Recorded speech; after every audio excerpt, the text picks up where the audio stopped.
Szia!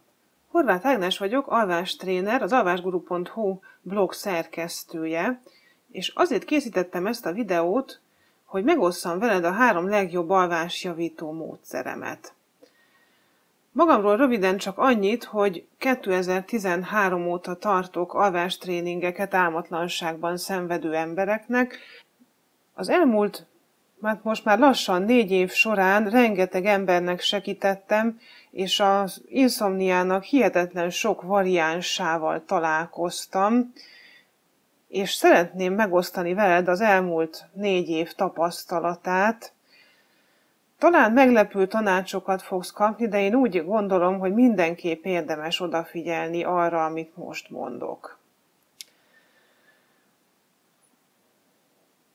Tulajdonképpen az elmúlt 1 év tapasztalatait szeretném összegezni. Az alvástréning anyagát ugyanis nemrég frissítettem, és közben azon gondolkodtam, hogy mi van, hogyha valaki nem szeretne eljönni a tréningre, vagy még egyáltalán azon gondolkodik, hogy belevágjon-e az alvástréningbe, vagy egyszerűen csak teljes mértékben szkeptikus és tanácstalan, és nagyon gyors és használható gyakorlati tanácsokra van szüksége. Hogy ezeknek az embereknek mit tudok én mondani, mi az a 3 legfontosabb dolog, amit egy álmatlansággal küzdő ember jó, hogyha megfogad. Nem olyan könnyű egyébként összeszedni ezt a 3 legfontosabb dolgot, ugyanis nagyon különbözőek vagyunk, mégis van 3 általános szabály, amit szerintem érdemes legalábbis megfontolnod. Az első és legfontosabb dolog, amit jegyezz meg, az az, hogy ne próbálj meg elaludni, ne próbálkozz az alvással. Egész egyszerűen azért, mert egy annyira bonyolult hormonális és biokémiai és idegrendszeri egyensúly kell az alváshoz, amit nem fogsz tudni akaraterőből, izomból kipréselni magadból és kikényszeríteni. Tulajdonképpen, amikor az ember elaludni próbál, és órákig fekszik és forgolódik az ágyban, az nem más, mint a saját magunk kényszerítése és megerőszakolása. Nagyon nehéz elfogadni azt a tényt, hogy most nem megy az alvás. És hát az ember természetesen érzékeli a múló időt, hogy egyre kevesebb van már az éjszakából, és akkor következik a másnap. Ennek ellenére én mégis azt mondom, hogy az elalvást teljesen fölösleges erőltetni, erőszakolni, próbálkozni vele. Ha belegondolsz, a jó alvók sem próbálkoznak, ők lefekszenek, és egyszerűen megtörténik velük az alvás, mint ahogy te veled is megtörténik, amikor végre megtörténik. És ezért nem kell különösebben semmit tenni, csak nem kell ellene menni ennek a folyamatnak. Maga a folyamat az úgy néz ki, hogy lecsökken a testhőmérséklet, a pulzus, a vérnyomás, harmonizálódik az idegrendszer, és egyszer csak egy bizonyos ponton elalszol.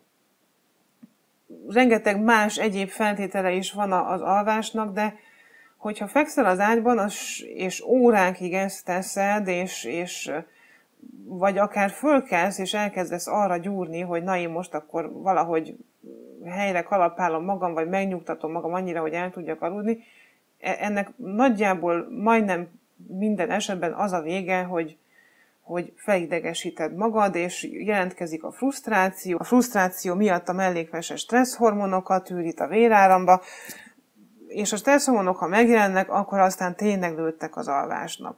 A forgolódás, az elalvással való próbálkozás tulajdonképpen egy légüres teret teremt köréd, ami rendkívül jó táptalajt ad az agyalásnak, a félelmek, szorongások megjelenésének, a csalódottságnak, az óranézegetésnek. Tehát igazából a legfontosabb az lenne, hogy ne próbálkozz az alvással, hanem valahogyan tereld el a figyelmedet, akár egy jó könyvvel, akár egy szelet vajaskenyérrel, vagy egy gyógyteával, és addig érdemes várakozni, amíg egyszer csak úgy érzed, hogy egy kicsit álmosabb vagy, és akkor lehet visszafeküdni az ágyba, és megpróbálni újra elaludni.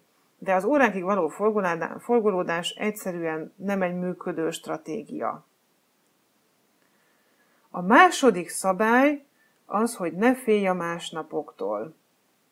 szinte a leges-legelső gondolat, ami mindenki fejében megjelenik, amikor úgy érzékeli, hogy nem tud elaludni, vagy nem tud visszaaludni hajnalba, az az, hogy nekem már pedig aludnom kell, mert jön a holnap, és holnap mennyi dolgom van, és mennyi találkozóm van, és plusz még úszni is akarok, vagy barátokkal találkozni, tehát nekem még tulajdonképpen este is jó lenne, ha jókedvű és friss lehetnék. Nos, ezek a gondolatok egy olyan hatalmas nyomás alá helyeznek téged, amiből nem lehet jól kijönni. Tehát ha ezek a gondolatok megjelennek, akkor szinte biztos, hogy meg fog jelenni egy nagyon erős stressz is, amit talán érzel is éjszaka, hogy szívdobogást kapsz, hőhullámaid vannak, meleged van, viszketsz, minden bajod van, ezek mind a stresszhormonok miatt vannak, márpedig, hogyha a stresszhormonok erőteljesebben vannak jelen, akkor az alvás egyszerűen nem fog menni.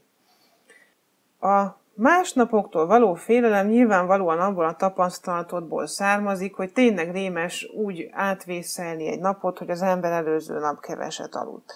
De ha jobban belegondolsz, akkor tulajdonképpen a fáradtság, illetve a fáradtságból adódó rossz kedv, az tulajdonképpen viselhető, és nincs is nagyon más dolgod másnap egy rossz éjszaka után, mint hogy a fáradtságot, a fáradtság tüneteit és a rossz kedvedet egy kicsit próbáld meg menedzselni. Ebben nagyon-nagyon sokat segít, hogyha olyan emberek között vagy, akik kedvelnek, akikkel együtt tudsz nevetni, olyan programokat csinálsz, amik föltöltenek, és nem csak a kötelességeid után rohangálsz. Tehát nagyon fontos, hogy ne mondjunk le a jó programokról, még akkor is, ha fáradtak vagyunk, mert a feltöltődés rendkívül sokat számít, és egyébként a lelkiállapotod is kihatással van az alvásra, hogyha egy rossz kedvű, rossz hangulatban töltött nap után próbálsz meg elaludni, az nyilván nehezebben fog menni. A harmadik dolog pedig, amire érdemes odafigyelni, hogy ne az alvásod megjavítására helyezd a hangsúlyt, mert ahogy már mondtam az első pontban, izomból ez nem fog menni. Tulajdonképpen nincs is más dolgod, mint a megfelelő információkat megfelelő módon alkalmazni éjszaka ahhoz, hogy jól tudjál aludni. Ehhez viszont nagyon sok információra van szükséged, amik most valószínűleg nincsenek meg neked, hiszen ha meglennének, akkor valószínűleg menne az alvás is. Most, hogy ezeknek az információknak még nem vagy a birtokában, egyébként a blogom nagyon sokat tud ebben segíteni, tehát hogyha infókat akarsz, akkor az alvásguru.hu-nak a blogjára érdemes fölmenni, de amíg ezek az infók nincsenek meg, addig sokkal fontosabb, hogy ne az alvásodra koncentrálj, hanem a hangulatodnak a megjavítására. A kialvatlanság ugyanis egy olyan állapotot eredményez, ami hasonló a depresszióhoz közeli állapothoz. Nagyon sokszor az inszomniát félrediagnosztizálják, és egyszerűen ráfogják az emberre, hogy depressziós. Pedig nem, mert amikor az ember meg jól alszik, akkor egyszer csak, mintha elfújták volna ezeket a rossz gondolatokat, és ezeket a nagyon nyomasztó hangulati változásokat. A hangulat megjavítása ugyanis sokkal fontosabb, hiszen tulajdonképpen a végső célunk az életben az nem az, hogy aludjunk, bár lehet, hogy te mostanra már annyira rágörcsöltél az alvásra, hogy ez tűnik az életed legfontosabb céljának, és ez az, ami mindent alárendel és beterít, de tulajdonképpen azért élünk ezen a földön, hogy jól érezzük magunkat. Hogy vidámak legyünk, szeressünk, minél többet nevessünk. Na most ezért sokkal inkább érdemes arra koncentrálni, hogy hogyan leszek én ma jobban. Tökéletesen függetlenül attól, hogy mennyit aludtam, a kérdés mindig ez, hogyan lehetnék jobban ma, hogyan tudnám ma magamat jól érezni. És ebbe tényleg nagyon sok minden belefér. Egy süti megevése a cukrászdában, a barátaid felhívása, hogy elmész kirándulni hétvégén a családdal, és egyáltalán olyan programokat szervezel, amiket lehet várni. Sokkal könnyebb úgy elviselni a hétköznapok nehézségeit, ha tudod, hogy hétvégén van egy jó programod, ami majd jön, és arra már lélekben készülsz.